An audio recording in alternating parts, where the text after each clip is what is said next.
स्थापकाय च धर्मस्य सर्वधर्मस्वरूपिणे अवतारवरिष्ठाय रामकृष्णाय ते नमः। जननीं शारदां देवी रामकृष्णं जगद्गुरुं पादपद्मे तयो श्रित्वा प्रणमामि मुहुर्मुहुः। नमः श्रीयतिराजाय विवेकानन्दसूरये सच्चित्सुखस्वरूपाय स्वामिने तापहारिणे। అందరికీ నమస్కారం. ముందుగా ఉన్నటువంటి స్వామీజీలకు, మిగతా అతిథులందరికీ, అలాగే విద్యార్థులందరికీ నా నమస్కారాలు. సరే, ఇందాక స్వామీజీ వారు ఎంతో ప్రేరణతో కూడినటువంటి, ఎంతో ఉత్తేజాన్ని ఇచ్చేటువంటి ఆయన ప్రసంగాన్ని చేయడం జరిగింది. మీరందరూ విన్నారు. సరే, యువకులు అంటేనే ఎన్నో ఆశలు, కాంక్షలు ఎన్నో ఉంటాయి. దాన్ని పక్కన పెట్టి కాస్త ప్రతి ఒక్కరికి కూడా ఆధ్యాత్మికత అనేటువంటిది, అంతరంగిక జీవితం అనేటువంటిది ఒకటి ఉంటుంది. దాని గురించి కాస్త తెలుసుకున్న ప్రతి ఒక్కరికి ఇది అవసరం, అత్యవసరం కూడా. ఇప్పుడు మనందరం ఈ భౌతికంగా మనం కనిపిస్తున్నటువంటి ఈ శరీరాలు, భౌతిక దేహాలు, వీటికి ముఖ్య కారణం ఏమిటి? వీటికి మూలమేమిటి? మనం ప్రశ్నించుకుంటే, మనల్ని మనం అన్వేషించుకుంటే, ఎందుకు మనం ఇక్కడ ఉన్నాం? ఎందుకు? ఒక్కొక్కరికి ఒక విధమైనటువంటి కోరిక, ఏదో సాధించాలి అనేటువంటి తపన, ఏదో పొందాలి అనేటువంటి కోరిక ఎందుకున్నాయి మనలో? ఏమిటిదంతా అని ప్రశ్నిస్తే ప్రతి ఒక్కరికి కూడా ఎన్నో ఆలోచనల, ఎన్నో భావాల, మరెన్నో చింతనల ప్రతిరూపమే ఈ మానవ దేహం, మానవ శరీరం కనిపించేటువంటిది. మనం ఎన్నో జన్మలుగా మనకి ప్రస్తుతం కనిపిస్తున్నటువంటి ఈ భౌతిక దేహం కనిపిస్తుందే, కానీ దీనికంటే ముందుగా మనకెన్నో జన్మలు గడుపుతూ వచ్చాం, ఎన్నో జన్మల పరంపరలుగా వస్తూనే ఉన్నాం. కనుక ఒక్కొక్క జన్మలో ఒక్కొక్క కోరిక, ఒక్కొక్క ఆశ, దాన్ని తీర్చుకోవటానికి ఒక జన్మ. ఆ విధంగానే మనం ఇక్కడికి వస్తూ ఉన్నాం. ఆ ప్రయత్నంలోనే కొంతమంది కొంతమంది ఇంజనీర్లు గాను, కొంతమంది లాయర్లు గాను, కొంతమంది సామాజికవేత్తలు గాను, మరి కొంతమంది సినీ ఫీల్డ్లోకి ఇలా ఎందుకు వెళ్తూ ఉన్నారు అంటే, వారి అభిరుచులకు, ఇతరులను చూసి వారు కూడా అలాగే కావాలి, మేము కూడా అలాగే ఉండాలి అని మనం అనుకోవడం జరుగుతుంది. సరే, ఇంతవరకు బాగానే ఉంది. మనం అలా అనుకోవడంలో, అలా ఊహించడంలో, అలా తలంచడంలో తప్పేమీ లేదు. అనుకోవచ్చు, అలాగ ఉండవచ్చు, ఇలాగ ఉండవచ్చు అని. కానీ మనం అనుకుంటూ ఉంటాం. మనతో పాటు ఉన్నటువంటి విద్యార్థులకు కొంతమందికి వెంటనే ఏదైనా ఆ యొక్క సబ్జెక్ట్లో కానీ, అందులో కానీ వెంటనే అతి త్వరగా వాళ్ళు ఏం చేస్తారు? పురోగతి సాధిస్తారు. అతి తొందరగా వారికి అర్థమవుతాయి. అందులో ఉన్నత స్థితికి పోతారు ఆ సబ్జెక్ట్లో. కానీ మరికొంతమంది మాత్రం పోలేకపోతారు, అర్థం కూడా కాదు కొంతమందికి. కారణం ఏమిటంటే, పూర్వపు సంస్కారాలు ఉంటాయి, పూర్వపు వాసనలు ఉంటాయి. ఇవన్నీ కూడా మనలో ప్రభావాన్ని చూపుతాయి. వాతావరణాన్ని బట్టి, ఆ పరిస్థితిని బట్టి, ఆ స్థితిని బట్టి, సందర్భాన్ని బట్టి ప్రతి ఒక్కటి కూడా మనకు వ్యక్తమవుతూ ఉంటాయి. అందుకే శ్రీరామకృష్ణుడు దీని గురించి ఒక చిన్న ఉదాహరణ చెప్పేటువంటి వారు. ఎలాగో ఉంటాయి పూర్వ సంస్కారాలు, నువ్వు కొంచెం ప్రయత్నించినంత మాత్రమే, కొంచెం నువ్వు పాటుపడినంత మాత్రానే నువ్వు వెంటనే కొంతమంది ఉన్నత స్థితికి పోతూ ఉంటారు. అందులో కొంత ప్రావీణ్యాన్ని సంపాదించి ఉన్నత స్థితికి పోతూ ఉంటారు. కొంతమంది ఎంత ప్రయత్నించినప్పటికీ దాన్ని సాధించలేకపోతారు. అని ముఖ్య కారణం ఏమిటంటే ఇదే. కొంతమంది జన్మలలో కొన్ని సాధనలు చేసి ఉంటారు.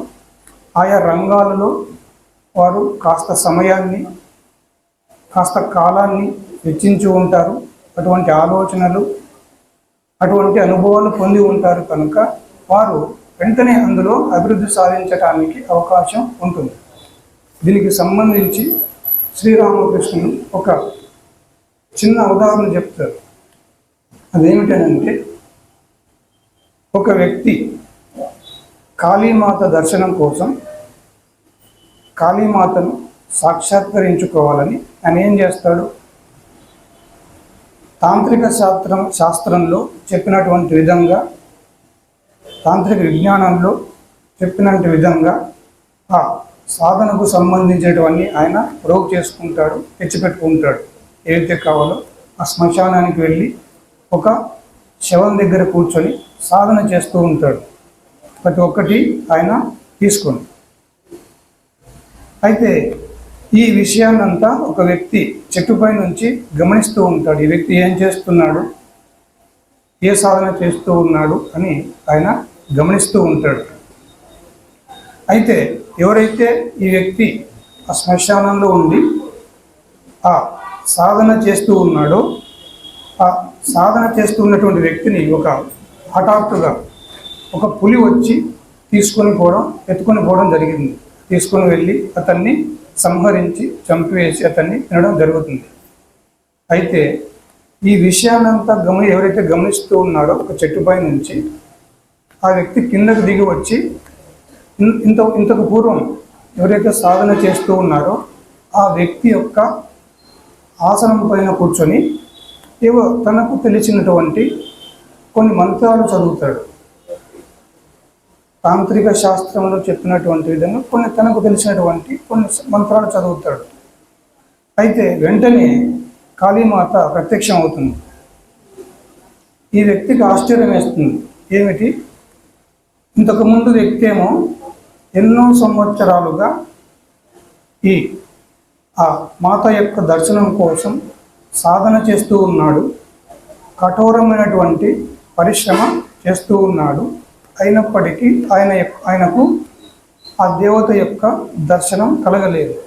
నేను మాత్రం కాసేపు ఆ ఆసనం పైన కూర్చొని కొన్ని మంత్రాలు పఠించంగానే నాకు ఆ దేవత యొక్క దర్శనం కలిగింది, ఆ జగన్మాత యొక్క దర్శనం కలిగింది. ఇదే ఆశ్చర్యపోయి ఇదే విషయాన్ని కాళీమాతను అడుగుతాడు. ఇలా ఎందుకు జరిగిందమ్మా? ఇంతకుముందు వ్యక్తికేమో దాని దర్శనం ఇవ్వలేదు, నాకెందుకు ఇచ్చావని. కాళీమాత చెప్పేటువంటి సమాధానం ఏమిటంటే, నీకు ఈ ప్రస్తుతం ఉన్నటువంటి జన్మ మాత్రమే కనిపిస్తూ ఉంది. ఈ ప్రస్తుతం ఉన్నటువంటి ఈ మానవ దేహం, ఆకారం, భౌతిక దేహం మాత్రమే నీకు కనిపిస్తూ ఉంది. కానీ పూర్వపు జన్మలలో అనేక జన్మల నుంచి నువ్వు ఈ సాధన అనేటువంటిది చేస్తూ ఉన్నావు. భగవంతుని పొందాలి అనేటువంటి ఉద్దేశంతో, లక్ష్యంతో, అదే గమ్యంతో నువ్వు సాధన చేస్తూ ఉన్నావు. ఈ తాంత్రిక శాస్త్రాన్ని అభ్యసిస్తూ ఉన్నావు. అంటే గత జన్మల్లో కాస్త మిగిలిపోయింది కనుక ఇప్పుడు నీకు ఆ ఫలితం తీరిపోయింది. అందుకే భగవద్ దర్శనం కలిగింది.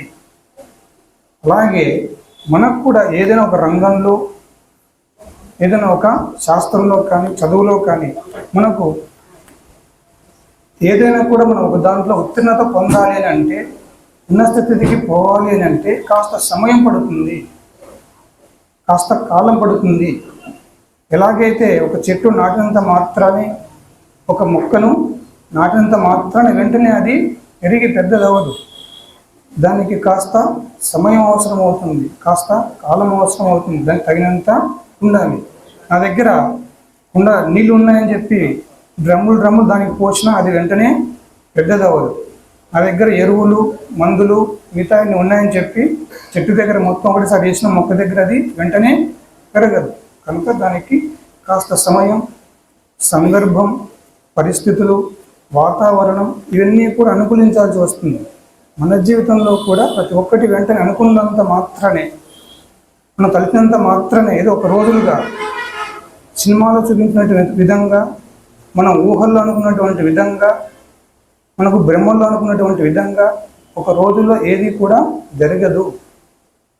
దానికి ప్రతి ఒక్కటి కూడా, ప్రతి ఒక్క చిన్న విషయం, మన ఆలోచన భావాలు ప్రతి ఒక్కటి కూడా దానికి అవన్నీ కూడా బంధంగా ఉంటాయి. అప్పుడు మాత్రమే అది సాధ్యమవుతుంది. ముఖ్యంగా మనకు ఈ విషయంలో మనకు కావాల్సింది సహనం. ప్రతి ఒక్కరికి కూడా సహనం అనేటువంటిది, ఏది సాధించాలన్నా, ఏది పొందాలన్నా, మనం జీవితంలో ఏది పొందాలనుకున్నప్పటికీ తప్పనిసరిగా మనకు సహనం అనేటువంటిది చాలా ముఖ్యం. ఇంతకుముందు ఒక చిన్న ఉదాహరణ చెప్పాను. అలాంటి ఉదాహరణని ఒక శిష్యునికి ఒక గురువుకి మధ్య ఒక చిన్న సంఘటన జరుగుతుంది. ఎందుకనంటే సహనం లేకపోవడం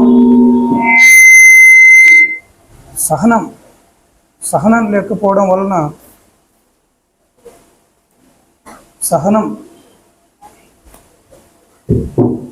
సహనం లేకపోవడం వలన ఏమవుతుంది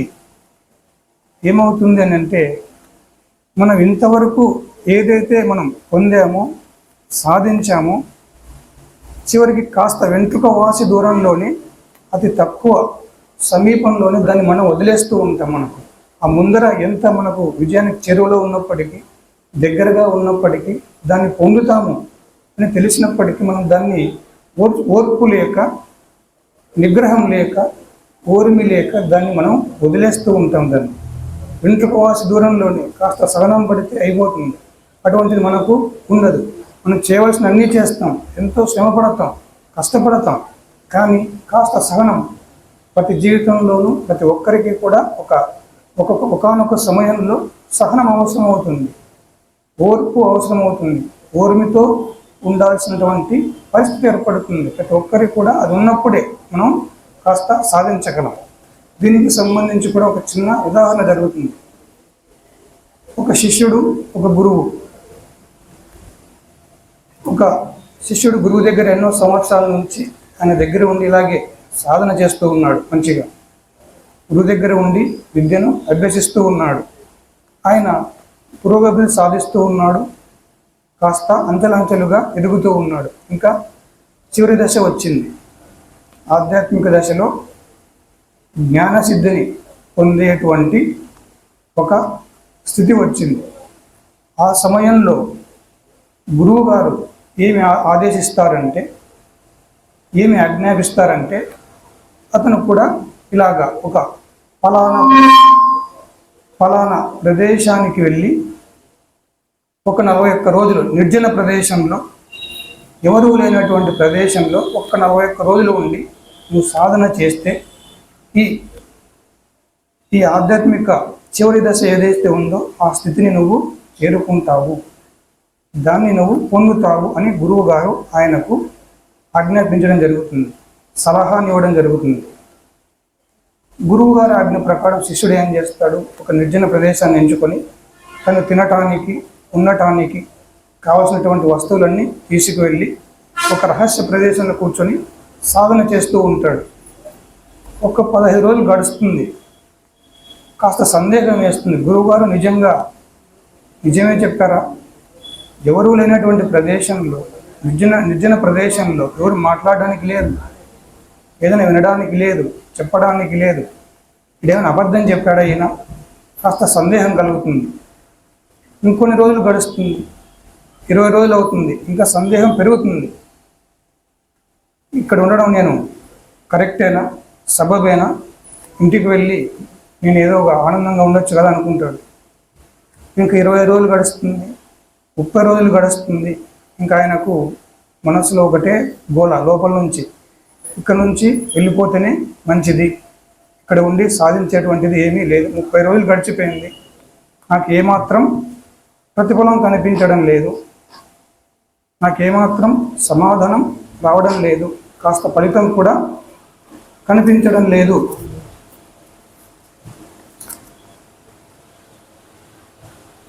కాస్త ఫలితం కూడా కనిపించడం లేదు అనుకొని ఆయన వెళ్ళిపోవడానికి సిద్ధపడుతూ ఉంటాడు. చివరికి 2 రోజులు ఉండదనంగా 39వ రోజు 2 రోజులు ఉంది అనగా ఆయన ఏం చేస్తాడు? ఆయన తెచ్చుకున్నటువంటి వస్తువులన్నీ పగలగొట్టేసి నేను వెళ్ళిపోతాను ఇక్కడి నుంచి అని చెప్పేసి కాస్త దూరం నడిచి వెళ్ళిపోతాడు. కొంత దూరం వెళ్ళంగానే తనకు కాస్త ఆలోచన తడుతుంది. తన మనస్సులో ఆలోచన మొదలవుతుంది. అరే, నా గురువుగారు చెప్పింది 41 రోజులు చెప్పారు, ఇంకా 39 రోజులు సాధన చేశాను, ఇంకా 2 రోజులు ఎందుకు సాధన చేయకూడదు, ఎందుకు ఓర్పుతో ఉండకూడదు, సహనంతో ఉండకూడదు అని ఆయన నిరీక్షించాడు. కాస్త చూద్దాం, తనను తను సముదాయించుకొని తనను తను ఓర్చుకొని నిగ్రహించుకొని తనలో ఉన్నటువంటి మానసిక అలజడిని ఒత్తిడిని అంతా తగ్గించుకొని కాస్త ఓర్మితో అక్కడున్నాడు. ఏం చేశాడు? 41 రోజు రానే వచ్చింది. ఆ రోజు గురువుగారు ఏదైతే చెప్పారో తనలో ఉన్నటువంటి ఆ ఆధ్యాత్మిక శక్తి జాగృతమై తను అనుకున్నటువంటిది ఆధ్యాత్మిక సిద్ధిని, ఆధ్యాత్మిక జ్ఞానాన్ని, ఆత్మ జ్ఞానాన్ని ఆయన పొందడం జరిగింది. ఈ చిన్న ఉదాహరణ ఎందుకు చెప్పడం జరుగుతూ ఉంటుందంటే, మనం కూడా చివరి దశలో ఉంటే మనకు తెలియదు మనం ఎంతవరకు మనం ముందుకు వెళ్ళాం, ఎంతవరకు మనం మన సాధన కొనసాగిస్తూ ఉన్నాం, మనం ఎంతవరకు మన యొక్క చదువులో కానీ వృత్తిలో కానీ ఏదైనా సాధించేటువంటి భాగంలో మనకు ముందుకు వెళుతూ ఉన్నాం, దానికి ఎంత దగ్గరగా ఉన్నాం అని మనకు తెలియదు. వెంట్రుక వాసి దూరంలో కూడా కాస్త దానికి సమయం ఉన్నప్పుడు దాన్ని వదిలేస్తూ ఉంటాం. అలాంటి సమయంలో మనం ఆలోచించుకోవాలి. ఇన్ని సంవత్సరాలు, ఇన్ని రోజులు మనం కష్టపడి మన సమయాన్నంతా దానికోసం వెచ్చించి, కాలాన్నంతా దానికోసం కేటాయించి, ఇన్ని నేర్చుకొని ఇంత చేసి ఎందుకు వదిలేయాలి? కాస్త ఓపిక పడితే, కాస్త ఓర్చుకుంటే ఆ ఫలితం తెలుస్తుంది.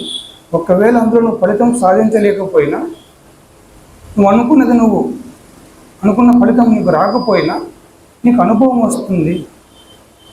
అనుభవం రావడం వలన తర్వాత నువ్వు దాన్ని ఎలా సాధించాలి, ఎలా ముందుకు వెళ్ళాలి, సమయాన్ని ఎలాగ వెచ్చించాలి, ఎలాగ నిన్ను నువ్వు సన్నద్ధం చేసుకోవాలి, ఏవైనా నీ శక్తి సామర్థ్యాలు తక్కువగా ఉంటే దాన్ని ఎలాగ నువ్వు పెంచుకోవాలి, నీ నైపుణ్యాన్ని ఎలాగా నువ్వు పెంచుకోవాలి, దాన్ని ఎలాగ ఉన్నత స్థితి తీసుకోవాలి, ఇలాంటివన్నీ క్రమక్రమంగా తెలుస్తూ ఉంటాయి.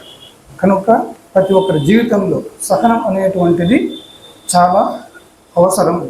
ప్రపంచంలో మనం జీవిస్తూ ఉన్నప్పుడు, ఈ భౌతిక దేహంలో భౌతిక ప్రపంచంలో మనం ఉన్నప్పుడు, అందరితో మనం ప్రపంచంతో వ్యవహరిస్తూ ఉన్నప్పుడు ఎన్నెన్నో అడ్డంకులు వస్తూ ఉంటాయి, ఇబ్బందులు ఎదురవుతూ ఉంటాయి. ప్రతి ఒక్కరు ఎవరు కూడా మనకు సహకరించేవారు ఉండరు. ఎవరి లోకంలో వాళ్ళు ఉంటారు, ఎవరి వృత్తి వారిది, ఎవరి అభివృద్ధి వారిది, ఎవరి ప్రపంచం వారిది. ఎవరి ప్రపంచంలో వాళ్ళు ఎదగాలని కోరుకుంటారు, ఉన్నత స్థితికి పోవాలని కోరుకుంటాడు, ఉచ్చ స్థితికి పోవాలని కోరుకుంటాడు. అలాంటి సమయంలో ప్రతి ఒక్కరు కూడా మనకు సహకరిస్తారు, మనకు ప్రోద్బలిస్తారు అని అనుకోవడం మన యొక్క పొరపాటు అవుతుంది. కనుక సహనం తప్పనిసరిగా అవసరమవుతుంది. అందుకే స్వామి వివేకానంద అంటారు, జీవితం అంటే ఏమిటి అని అంటే, ప్రతి క్షణం ప్రతి నిమిషం మనల్ని అనగదొక్కేటటువంటి పరిస్థితుల నుంచి, దిగజార్చేటువంటి పరిస్థితుల నుంచి, మానసిక గందరగోళం నుంచి, ఇటువంటి పరిస్థితుల నుంచి మనల్ని మనం నిల్చొని ముందుకు సాగడమే జీవితం అంటే. శారీరకంగా ఇబ్బందులు ఉండొచ్చు, మానసికంగా ఎన్నో ఇబ్బందులు ఉండొచ్చు. మనస్సు యొక్క సహజ లక్షణమే ఎప్పుడు కూడా నెగిటివిటీ వైపుకు వెళ్ళడం, ప్రతికూల విషయాల వైపు వెళ్ళడం, ప్రతికూలత వైపుకు వెళ్ళడం. కనుక అది సహజంగానే అప్రయత్నంగానే అది అటువైపుగా వెళుతూ ఉంటుంది. దాన్ని నిగ్రహించాలి అని అంటే, దాన్ని సరైన దారిలో పెట్టాలి అని అంటే తప్పనిసరిగా అభ్యాసం అనేటువంటిది అవసరమవుతుంది. ప్రతిరోజు సాధన అనేటువంటిది అవసరమవుతుంది. వేమన గారు చెప్పినట్లుగా, అనగనగా రాగం అతిశయలుచునుండు, తినగ వేమ తీయనుండు, సాధనమున పనులు సమకూరు ధరలోన విశ్వధాభిరామ పునరవేమ. సాధన సహనం అనేటువంటిది ఒక సాధన లాంటిదే. ప్రతి ఒక్కరూ దీన్ని నేర్చుకోవలసిందే, అలవర్చుకోవలసిందే. మనలో ఒక భాగంగా అది కావాల్సిందే, లేకపోతే ఏది కూడా సాధ్యం కానీ కాదు. ఈ సహనం గురించి శంకరాచార్యుల వారు భగవత్పాదులు అంటారు, సహనం సర్వదుఃఖానం అప్రతీకార పూర్వకం చింతా విలాపరహితం సా తితీక్ష నిగద్యతే. ప్రతి ఒక్కరికి కూడా ఆధ్యాత్మిక జీవితంలో కానీ ప్రాపంచిక జీవితంలో కానీ ఎక్కడున్నా సరే అననుకూలమైనటువంటి పరిస్థితులు తప్పనిసరిగా ప్రతి ఒక్కరికి ఎదురవుతాయి. అలాగను ప్రతి ఒక్క చిన్న విషయానికి, ప్రతి ఒక్క సందర్భంలో నిన్ను నువ్వు తగ్గించుకొని వదిలిపెట్టుకుంటూ పోతే ఈ ప్రపంచంలో నువ్వు ఏది సాధించలేవు, దేన్ని నువ్వు పొందలేవు, దేన్ని నువ్వు చేజిక్కించుకోలేవు, దేన్ని నువ్వు కూడా పొందలేవు. కనుక తప్పనిసరిగా సహనం అనేటువంటిది ప్రతి ఒక్కరూ కూడా అలవర్చుకోవలసిందే. ఈ భగవద్గీతలో కూడా కృష్ణుడు అంటాడు, మాత్ర స్పర్శాస్తు కౌంతేయ శీత ఉష్ణ సుఖ దుఃఖదాహ ఆగమో అపాయనో నిత్యా తాం తితిక్ష స్వభారత. తాం తితిక్ష స్వభారత. ప్రపంచంలో మనం వివరిస్తూ ఉన్నప్పుడు, భౌతిక ప్రపంచంలో ఉన్నప్పుడు కష్టాలు, దుఃఖాలు, సుఖాలు, దుఃఖాలు, ఉష్ణం ద్వారా, శీతలం ద్వారా, చలి, ఉష్ణం, ప్రపంచంలో వివరిస్తూ ఉన్నప్పుడు ఇబ్బందికర పరిస్థితులు, ఒక్కొక్కరు ఒక విధంగా ఉంటారు, నిన్ను దిగజార్చడానికి చూస్తూ ఉంటారు, ఇబ్బంది పెట్టడానికి ప్రయత్నిస్తూ ఉంటారు. ఎదుగుతూ ఉన్నప్పుడు ఓరిమి లేనటువంటి వారు ఉంటారు, నిన్ను దించడానికి ప్రయత్నిస్తూ ఉంటారు. ఇది మనిషి యొక్క సహజ లక్షణం, మనస్సు యొక్క సహజ లక్షణం. ఇది ఎవరు కూడా దేవతలు కారు, ఎవరు కూడా దేవుళ్ళు లేని ప్రపంచంలో, అది గుర్తుపెట్టుకోవాలి. కనుక ఇటువంటి విషయం ఉన్నప్పుడు, దీన్ని జాగ్రత్త పరుచుకుంటూ నిరంతరం మనల్ని మనం పరిశీలించుకుంటూ అన్వేషించుకుంటూ మనం ముందుకు వెళుతూనే ఉండాలి. సహనం సహనం సహనం. ఈ అభ్యాసం అనేటువంటిది కొనసాగుతూనే ఉండాలి. ఎలాగ అభ్యాసం? మనస్సు యొక్క లక్షణం చంచలత్వం. ఇదే విషయాన్ని భగవద్గీతలో, మహాభారతంలో కూడా అర్జునుడికి భయంకరమైన సందేహం కలుగుతుంది. అయ్యా కృష్ణ, ఏమిటిది మనస్సు అనేటువంటిది ఇంత చంచలంగా, అస్థిరంగా, ఏమిటి దీని స్థితి ఏమిటి అని కృష్ణుని ప్రశ్నించడం జరుగుతుంది. అడుగుతాడు, అయ్యా చంచలంకి మన కృష్ణ ప్రమాతి బలవదృఢం తస్య అహం నిగ్రహం మన్యే వాయోరివ సుదుష్కురం. వాయువుని ఎలాగైతే నిగ్రహించలేమో, చూడడానికి కూడా వీలు కాదు, అలాగే మనస్సు కూడా నిగ్రహించటానికి, మనస్సుతో గ్రహించటానికి అంత తేలిక అర్థం కాదు. వాయువులాగా పోలుస్తూ ఉన్నాడు.